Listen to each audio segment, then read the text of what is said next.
Aiden के खूबसूरत बगीचे में आदम और हव्वा के मन में सांसारिक सुखों का भोग करने का विचार जगाने और इस प्रकार उनके पतन का कारण बनने वाला ग्रह शनि अर्थात कभी नहीं था, बल्कि उस सब के पीछे एक अलग ही शक्ति और हस्ती काम कर रही थी।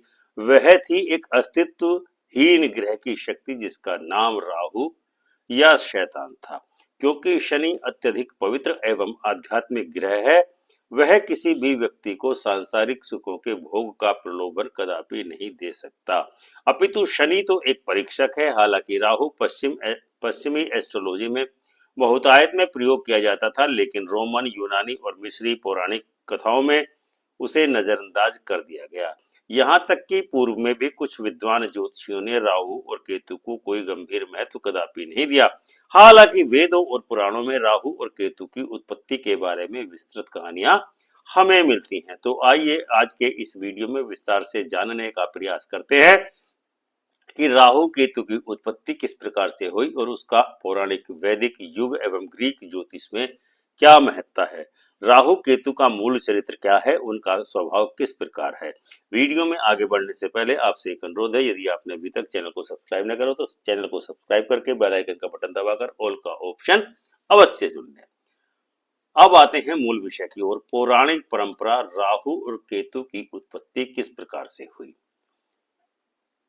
इस संबंध में पुराणों में एक बहुत ही रोचक कहानी मिलती है। पौराणिक कथाओं के अनुसार राहु एक विशालकाय दैत्य था, एक अर्धदेव जिसके शरीर का निचला भाग अजगर की पूंछ या सांप की पूंछ के समान था।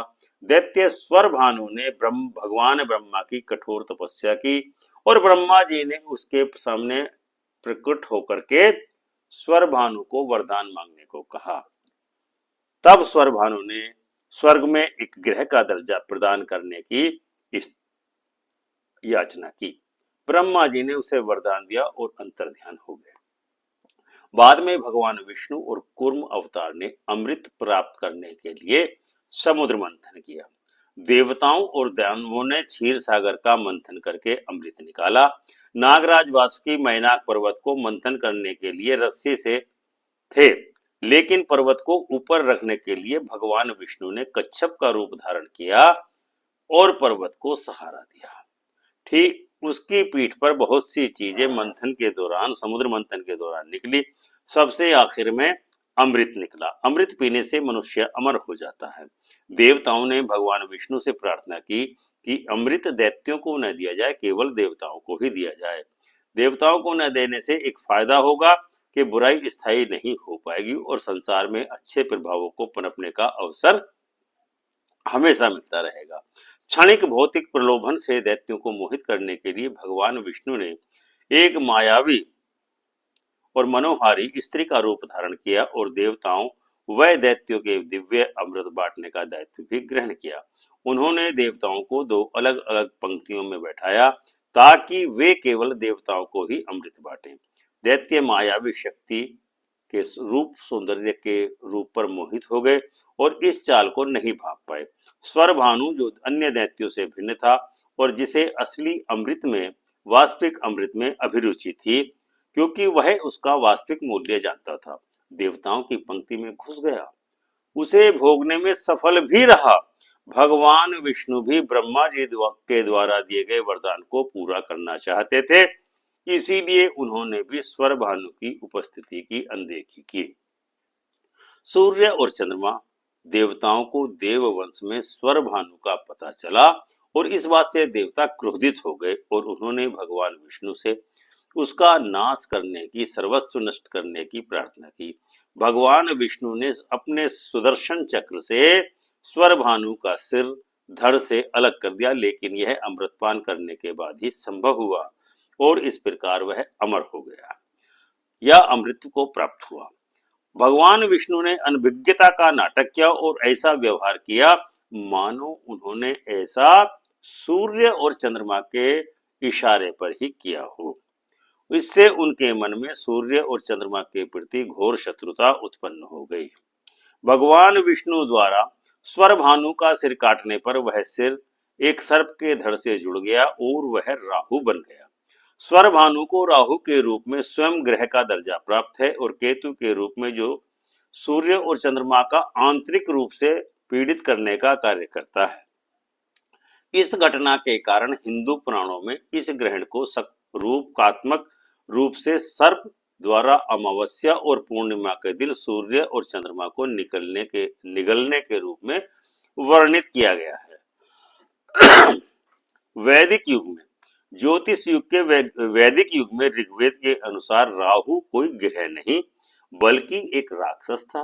वैदिक ऋषियों के अनुसार सूर्य ग्रहण की घटना स्वरभानु नामक राक्षस द्वारा सूर्य को खा जाने के परिणाम स्वरूप हुई थी। यहाँ राहु को ग्रह नहीं बल्कि राक्षस माना गया है। वैदिक युग में अमावस्या के दिन चंद्रमा सूर्य में प्रवेश कर जाता है और इसी कारण से सूर्य ग्रहण हुआ।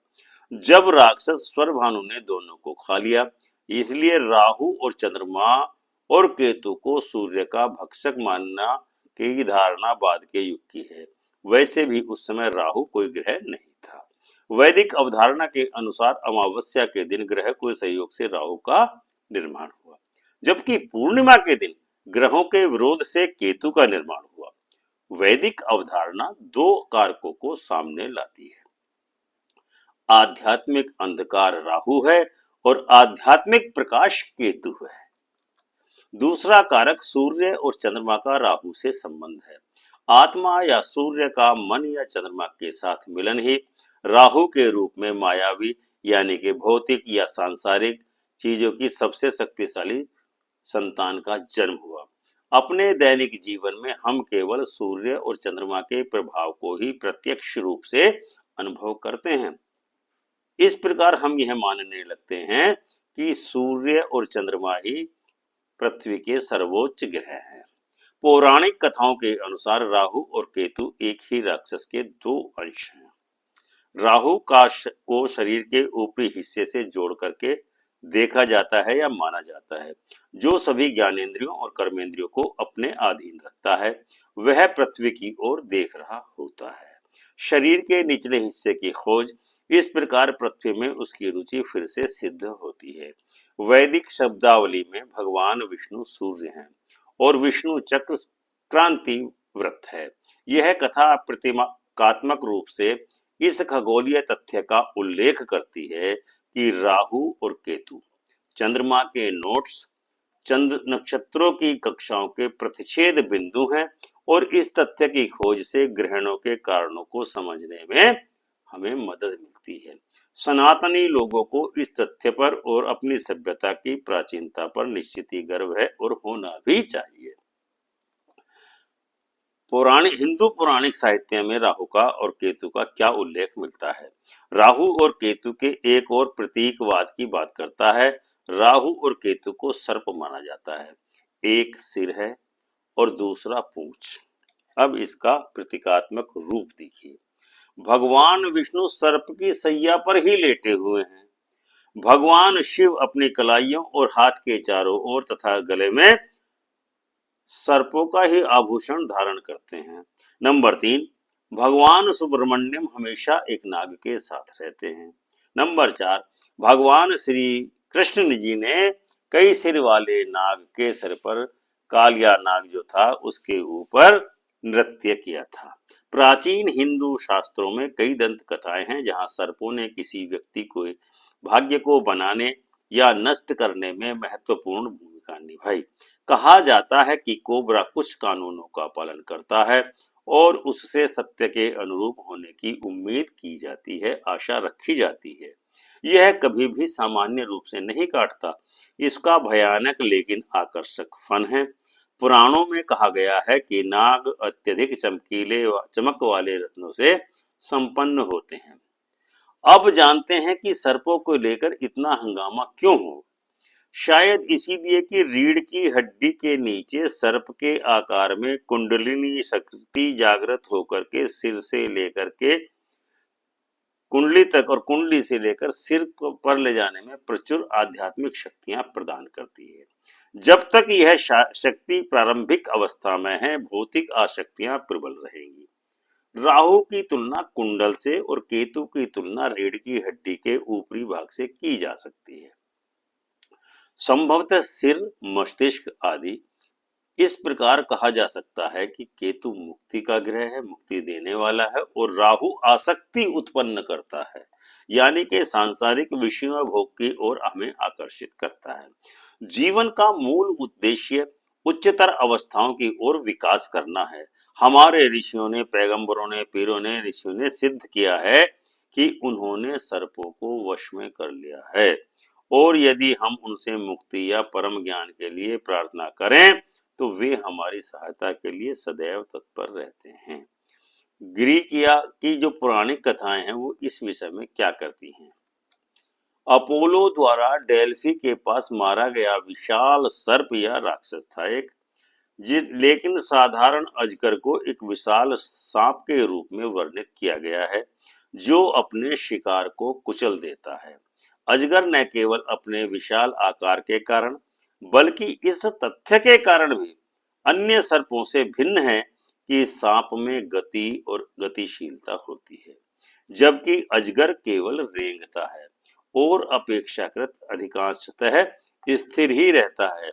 इसमें अपनी सम्मोहन शक्ति दृष्टि से अपने शिकार को स्थिर करने की अद्भुत शक्ति होती है। यह शिकार को अपने मुंह में खींच लेता है और उसको निगल जाता है। जब हम आकाश, स्वर्गीय या दिव्य अर्थ वाले विशेषण सेलेस्टियस को जोड़ते हैं तो इसका तात्पर्य केवल एक अजगर से हो सकता है जिसे युगों से क्रांति व्रत यानी विष्णु चक्र से जोड़ा जाता रहा है। कुछ लोग इसे मोटे तौर पर सर्प कहते हैं और दुनिया की धार्मिक पौराणिक कथाओं में सांप की कहानी हजारों रूपों में बुनी गई है। डेल्फी के पास अपोलो सूर्य द्वारा अजगर के वध का संदर्भ भी क्रांति व्रत और सूर्य की कहानी ही है।